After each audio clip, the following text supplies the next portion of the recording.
What's up, guys? We're back. It's time for round one with CJ. And today we're going to talk about the Democrats being utterly pathetic again. The topic today is them claiming that they cannot do anything for Dreamers or any immigration reform in the $3.5 trillion reconciliation bill because the Senate parliamentarian said that they couldn't do it. Again, we've had this issue before with them saying the parliamentarian can't do anything. So let's go tear into them, rightfully so. No, without further ado, let's start this clock. All right.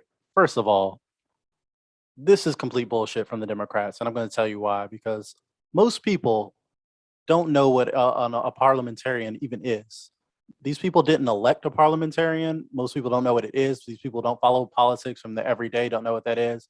And the people that do know what it is know what type of pathetic excuse that is. The Republicans fired their parliamentarian when they didn't agree with them. It is an advisory position. You can just not take the parliamentarian's advice. You can overrule their advice. The vice president can do that, Kamala Harris.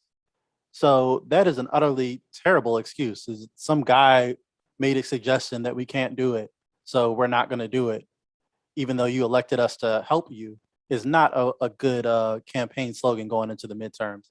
So yes, this is terrible, and this is just another example of the Democrats trying to point the fingers at anyone other than themselves of why they refuse to wield their power to help people.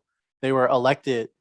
They've got the House, the Senate, the White House. They are elected to do certain things like help the American people, and they're spending more time pointing the finger and trying to make excuses on why they can't do it rather than just doing it, which would be easier and much more politically advantageous to actually, help people.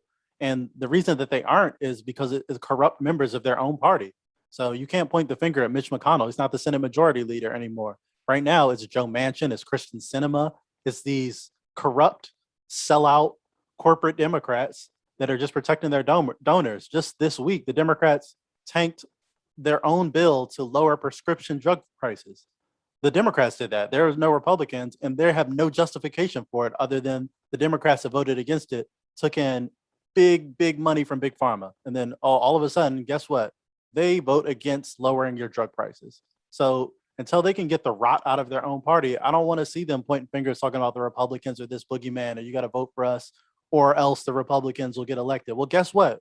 The Democrats are electing. They're still not helping you. They're not doing anything.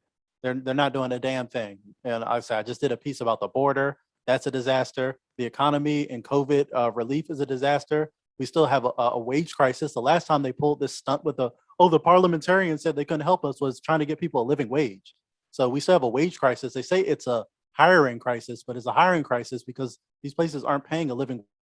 A new study this week that said the actual unemployment percentage for people trying to look for a living wage is 22%. And that's where we're at, where almost a quarter of the country can't find a job that pays enough for them to pay rent and feed themselves. So that's where they're at. And the Democrats are going to use an unelected position that most people don't even know exists to try to use that as an excuse on why they can't help you. It's utterly pathetic.